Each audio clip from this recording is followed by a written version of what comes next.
All right, guys, good morning. Well, it's good morning for me. We'll get started here in a minute or two. Hope all of you are doing well, and welcome to this State of Linux So Far live stream.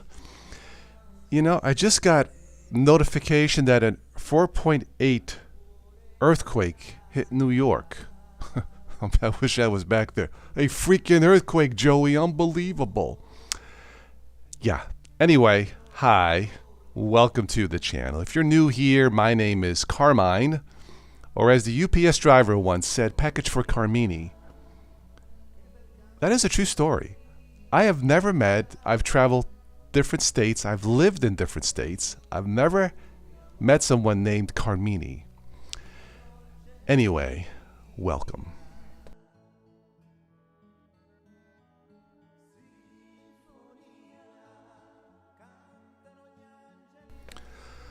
Alright, so I just did some updates. I just ran some updates for Linux Mint. We are streaming on Linux Mint on my trusty, reliable Dell computer. Looks like we're in the green on the YouTube studio. Let me check the OBS studio. We're in the green also. Alright, so all good here. Background music, once again provided by Dad. Thank you, Dad. Thanks, shout out to all of the contributors to the Total OS Technology channel. If you would like to contribute or sponsor a live show, it's been a while since we've done a sponsored live show. Would like to do one. Send me an email or check out the links below in the show notes. So we'll talk a little bit about the state of Linux so far. Just browsing through a couple of news articles and give you my thoughts as a Windows user using Linux since 2006. Yeah, that long.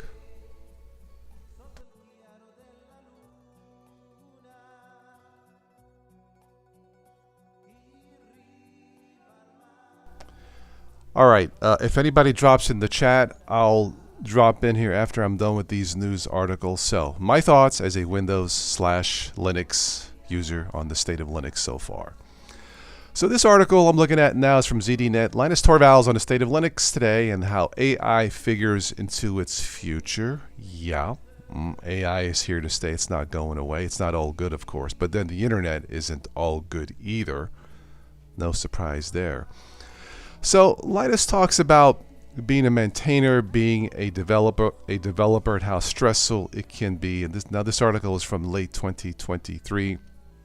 And Linus Torvalds, who is considered the father of Linux, or at least the father of modern-day Linux, from my understanding, Linus said that it's much easier to find developers. We have a lot of developers. Some people think that you have to be a super developer who can do everything to be a maintainer, but that's not true. To be a maintainer, he says you have to have a certain amount of good taste to judge other people's codes and so on. You know, let me just, and I won't read the whole thing, I'll just say that there are a lot of good people out there, a lot of friends that I've made through the Linux platform over the years since 2010 forward. Here we are 2024, so do the math. So I am grateful for all the friends that I have met running different versions of Linux as a Windows user, promoting different types of Linux operating systems. So I would have to agree with Linus Torvalds as far as AI figures into the Linux future. Yeah, I mean, it's already here, and finding good people with good taste. Sure, we all want people with good taste, don't we? Okay, next article. Well, this is from ZDNet too. A German state ditches Microsoft for Linux and LibreOffice. Okay, so this is in the German state of Schleswig-Holstein. I think I just drank that beer last week. This is someone named Dirk Schroeder. He is the digitalization minister. What a great job title. So what do you do, man? I am the minister of digitalization. I have power. That is such a cool job, the digitalization minister. It does sound something out of a Terminator movie.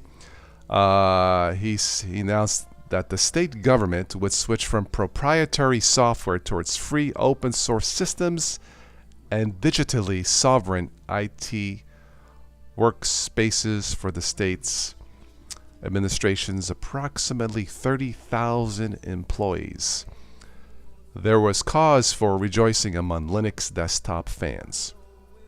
All right, so they're dumping Windows and Office for Linux and other open source Office suites such as LibreOffice. Well, what can I say? I wish him all the best. I think Germany at one time tried to dump Linux before. It didn't quite work out some years ago. Something like that. I can't remember all of it. Anyway, I hope it works out for them.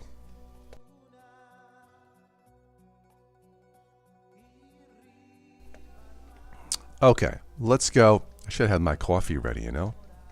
All right, let's go to the next article. This is from WebPro News. System 76 is poised to cause a cosmic shift in the Linux desktop space. Ooh, sounds very cosmic. What can I say? So System 76 makes Linux computer systems based off its popular Pop! OS Linux distribution. So according to this writer here, he thinks that the next version of Pop! OS, which would be it seems like a new desktop environment called Cosmic. There's mention here of popular desktop environments such as KDE Plasma, GNOME, Cinnamon, XFCE. GNOME is the most widely used desktop environment on Linux. I think it's one of the worst. I love me some Mate desktop. So easy to use for both beginners and experts for Linux. But he writes here that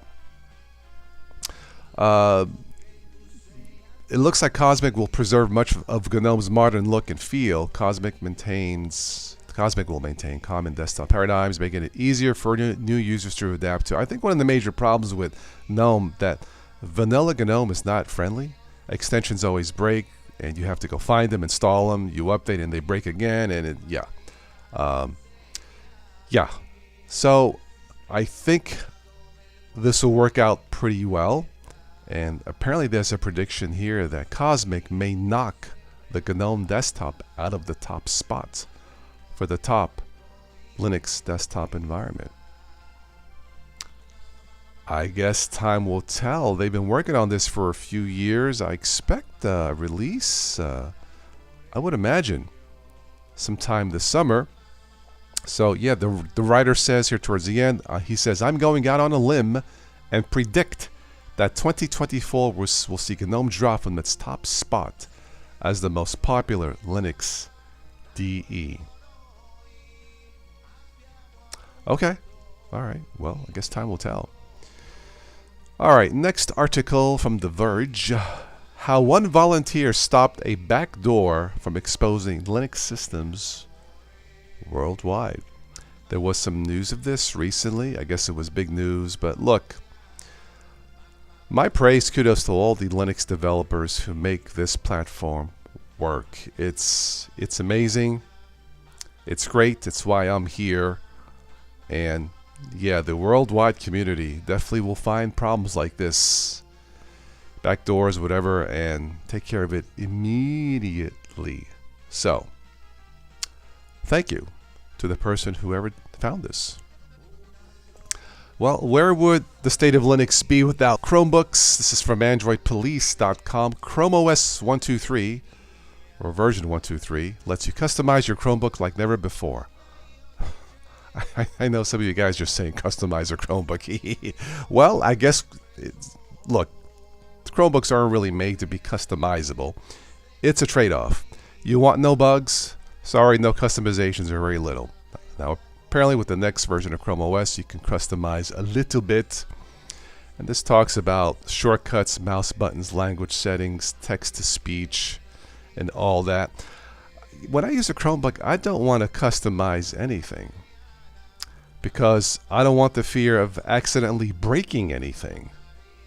I want no bugs. That's why Chromebooks sell. That's why they are the de facto Linux desktop for the masses. But anyway, yeah.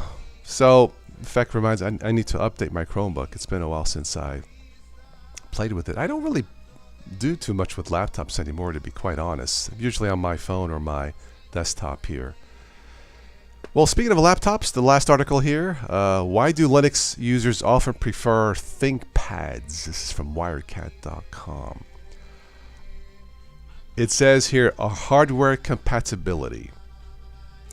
100% agree. I've never had a Linux machine that did not work with some form of Linux. You can get refurbished Linux ThinkPads for less than $200 on Amazon and wherever. Install the Linux operating system of your choice, and chances are, for the most part, it's going to work. And they can take a beating too. Not that I recommend you beat your ThinkPad. That being said, yeah, ThinkPads are affordable, they're reliable, they can last a long time, and it's a perfect marriage of hardware and Linux. ThinkPads, so definitely check out a ThinkPad. All right, let me go into the chat. Don't know if anybody's here, but let's take a look. Let me refresh this. If not, I want to go grab some coffee because I didn't have any coffee. Go back here. It doesn't look like anybody's in for this 11:30, almost in the morning here. Horrible weather, rain and flooding here in Ohio. Anyway, I will wait a few more minutes to see if anybody stops in the chat to say hello. If not, then we'll wrap up the stream, and hopefully I'll catch you on the next time. I do these streams at random times, try to catch people in different time zones. I don't know yet when is a perfect time or date to do this. So yeah, I'm looking for suggestions.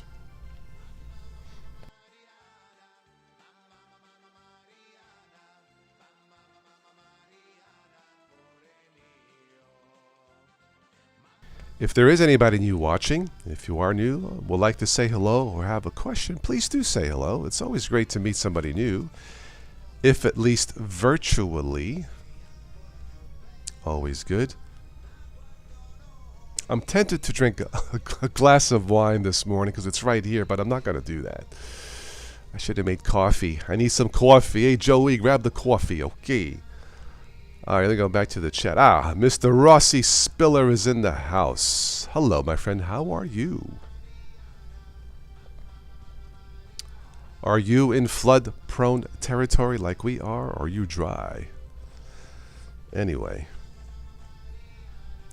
Rossi asked, what are you reviewing? What am I reviewing? Oh, no reviews today. I was just looking at some articles about the current state of Linux. You know, the state of Linux so far. So far, it's pretty good. I mentioned something from Linus Torvalds, considered the father of Linux. System 76, the US-based Linux machine maker, is going to have a new desktop environment, hopefully by summer. Chromebooks continue to sell, super reliable.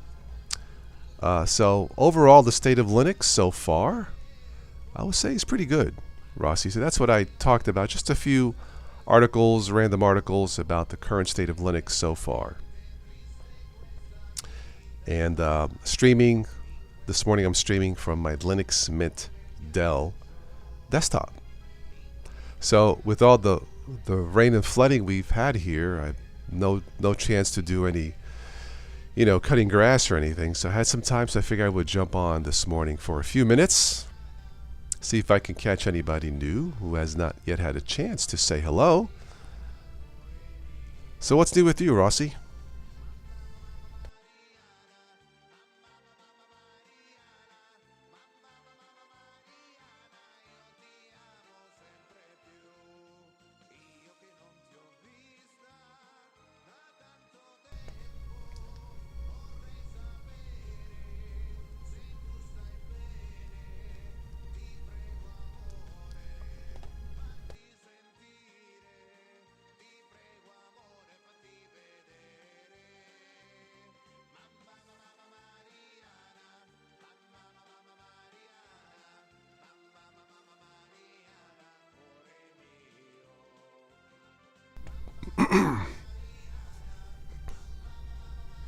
I bought a new flavor for the Keurig coffee machine, and I forget what it is.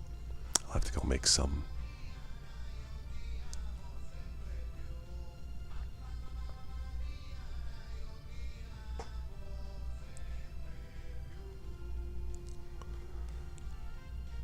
All right, so it looks like a quiet morning in the chat.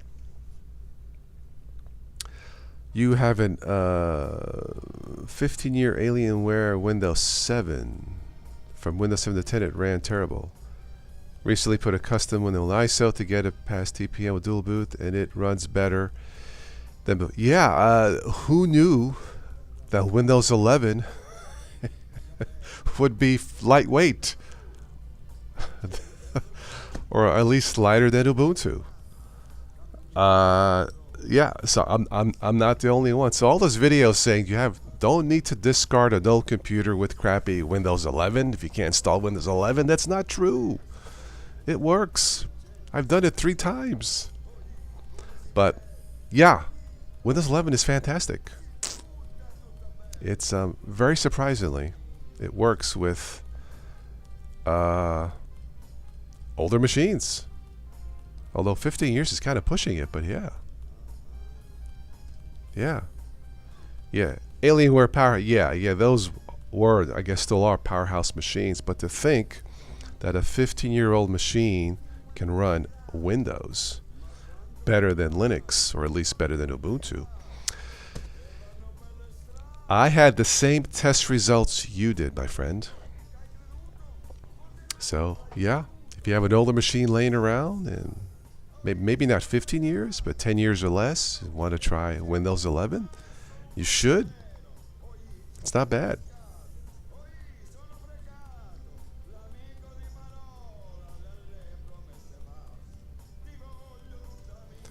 Nice thing about a fresh install, you can, make it your own, customize it your own, delete the software you don't want, only install what you want.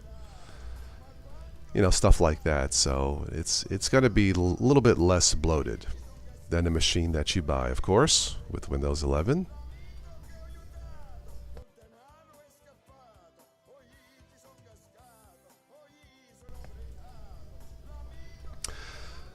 You're seriously in the market for a Chromebook. Really need to be able to use Access Outlook Mail. To the best of my knowledge, you can access your mail, as far as I know.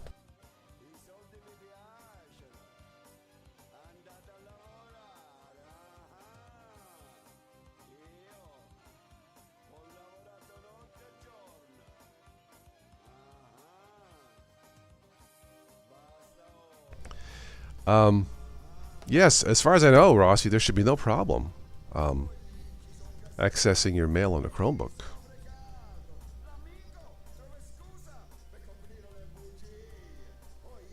Unless you need specific Windows software that's only on Windows and not any form of Linux, then you should be okay.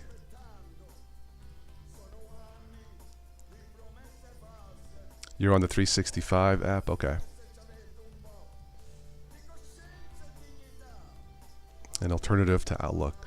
I don't use Outlook that much. There are great web-based, mail applications that you don't need an app for.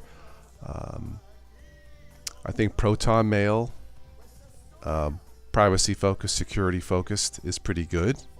Nothing to install. Now there is a Proton Linux app for a fee that I tested, but I don't really need it. But I think Proton Mail is pretty good.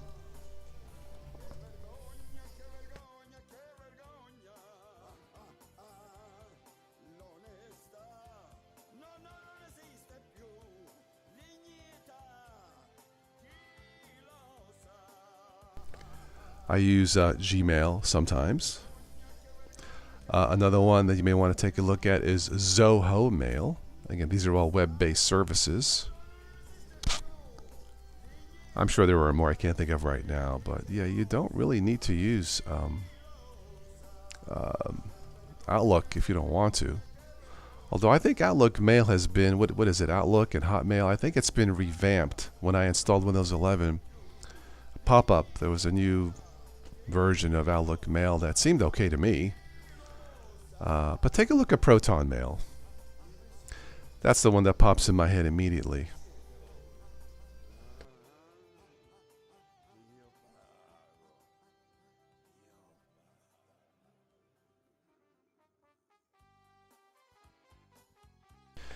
if you're going, and I'm glad you asked that question, Rossi. If you're looking into a Chromebook, and you should look into a newer Chromebook, that's Chromebook Plus, and you will get it minimum 10 years of support or more. That depends on Google, but that's not bad for a machine that's between the $300 and $400 range. 10 years of support, I think that's the best out there. And that's free support, by the way. There's no extra fee for that, Rossi. So if you're looking into a Chromebook, in fact, there was one that was one or two highly rated. So you have, yeah, you have their free VPN Proton. Yeah. Give me a minute here. There was one or two Chromebooks that were very highly rated. Let me see if I can find it for you.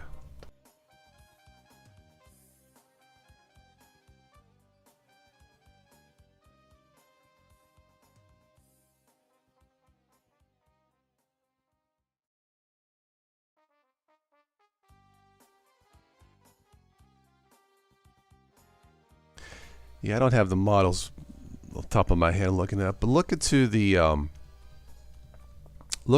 Acer models. Now remember, look to the Chromebook Plus, labeled Chromebook Plus. Those are automatic, and I think any Chromebook manufactured since 2023 on or 2022 will get 10 years of support from date of manufacture. But if it's labeled Chromebook Plus, those are the latest features with the higher specs. Some of these will have like a 2-in-1 touchscreen. Mine does. I don't really use the touchscreen that much, to be quite honest.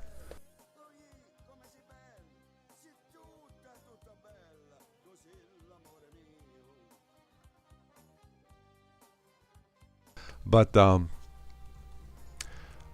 yeah, look to the Chromebook labeled Chromebooks Plus. Those are the latest ones, and you should be able to find a deal somewhere. And I think 10 years of no extra charge support, I think, is fantastic. So it's the look into the Chromebook Plus 514. That's the one. That one, I believe, is on sale. The Chromebook Plus 514. Check it out on Amazon.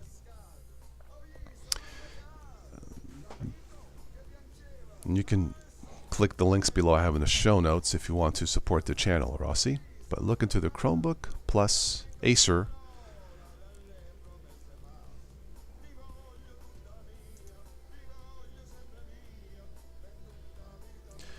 Yeah, you want a Chromebook that can view streaming video and have several. Yeah, all the Chromebook Pluses are going to do that. Even the lower price ones.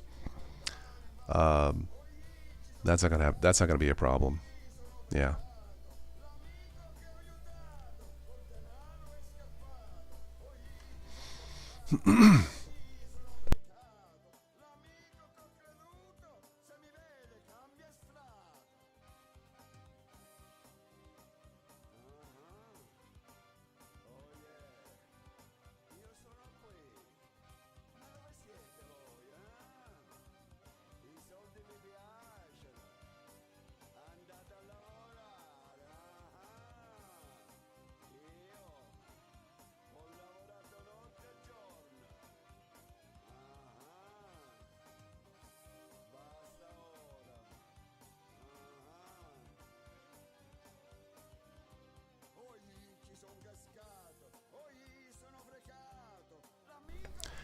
And let me know if you get one.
All right.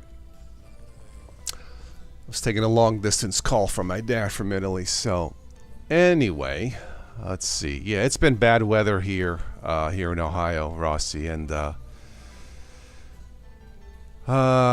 if I did this stream after 8 p.m., Linux nerds would find and flock to your stream. You know what? Maybe at one time that was true, Rossi, but I don't know anymore. I've tried doing these weekend nights, Fridays, Saturday nights, and yeah, it's according to YouTube analytics. I have to go back and look. Those are not the best times.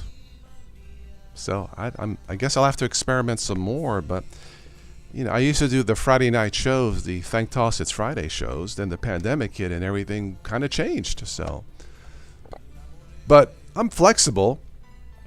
But yeah, I don't know.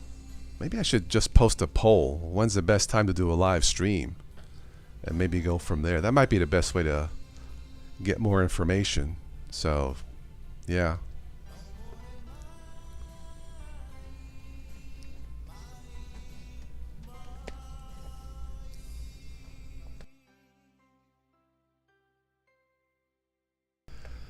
All right. Well, Rossi, looks like this morning's quiet. So, I thought being Friday might be some more people on, but it's really hit and miss now with these live streams. So like I said, maybe the best thing to do is just, you know, questionnaire, do a poll, and maybe go from there. But yeah, weekends are not necessarily the best times anymore, or at least the weekend nights are not necessarily the best times to do these live shows. Times have changed.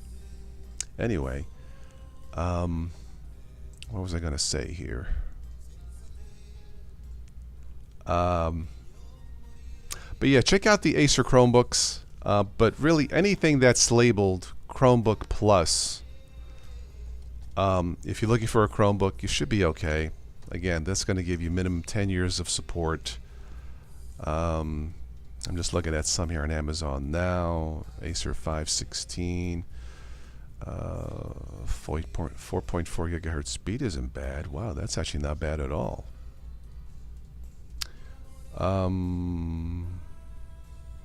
Okay. Yeah, that's not bad at all.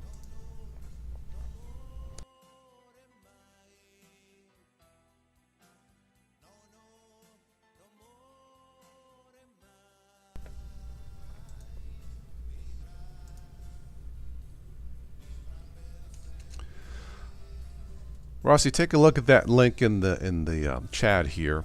That one seems to have decent specs. Hello, Joseph.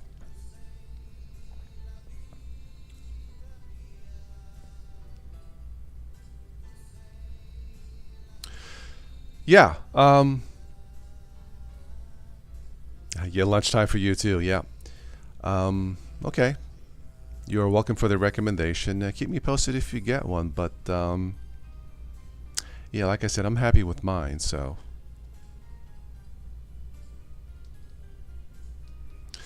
There are no HP laptops with Linux pre-installed, Joseph? Really? That's kind of surprising. Not a single one. That is kind of strange. I think Dell has a few. ThinkPads have a few. But that's weird. There are no HP. Huh. Okay. Well, I guess that's a corporate decision for whatever reason.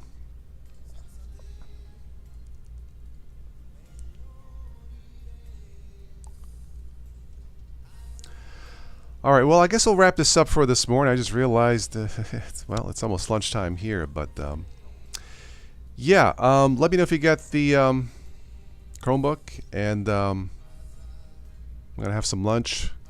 think it stopped raining. Maybe I should get some grocery shopping done. Sick of this rain. All right, my friends, Joseph and Rossi, thank you so much as always for stopping in. And keep in touch, and I'll catch you on the next one. So have a great weekend. Ciao.